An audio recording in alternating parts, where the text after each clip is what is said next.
The 2022-23 season has begun and we have drama already. So let's get down to the 5 things we learned from match day 1. United are still a mess. Expectations going into the opener against Brighton were not high, yet the Red Devils still managed to disappoint. A hot and cold preseason combined with off-the-pitch issues was always going to make for a tense atmosphere inside Old Trafford. The decision to leave Ronaldo did not prove to be quite as controversial as the Portuguese offered nothing following his half-time introduction. Harry Maguire was all over the place as United seemed to lack any defensive structure, while the midfield looked marginally functional only after both Fred and McTominay were subbed off. With United now linked with moves for an aging Marco Arnautovic and the unwanted Adrian Rabiot, things seem to be going no better now than they did when Ten Hag first walked in through the doors. The promoted teams won't go down without a fight. You can argue that Fulham and Bournemouth had a home advantage and the adrenaline rush of a return to the Premier League worked in their favour.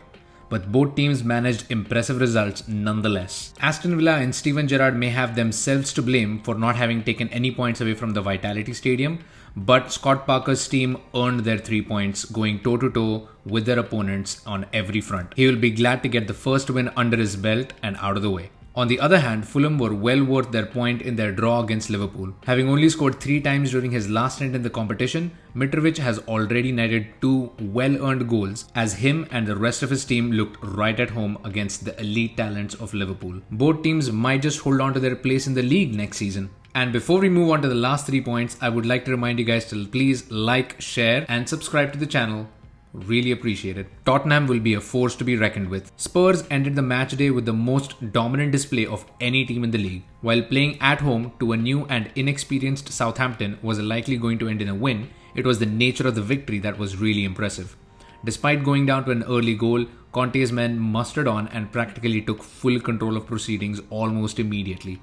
In a 4-goal display, Son managed a measly 1 assist while Kane failed to score or assist. This only goes to show that the rest of the team is ready to pick up the slack when the big guns aren't firing. The new signings had an easy outing as substitutes to get their feet wet without any pressure.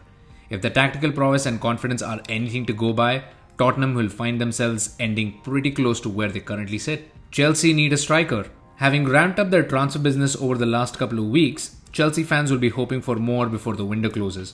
One of those areas to address needs to be in the striker department.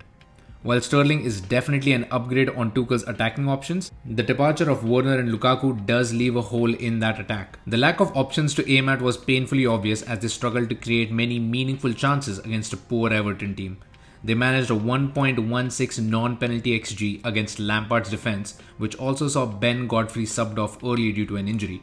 For context, Manchester United managed a 1.42 in their loss to a much superior Brighton side. Thomas Tuchel's strike force is still missing the final piece of the puzzle. Holland will win the Golden Boot. Sticking to stats for the next one, the Norwegian managed an XG of 1.66 all on his own in their match against West Ham. He put all his skills on display with incredible dribbling and ball control to win the penalty that he eventually put away, blazing speed and finishing skills for the second goal, and the ability to get on the end of headers against a very physical West Ham defense. With City's supply line, Holland should be the bookies' favourite to clinch the Golden Boot. And that was 5 things we learned from this match day. If you missed anything or if you'd like to add to the list, please put it down in the comments below. And as always, like, share, subscribe. See you guys next time. Bye.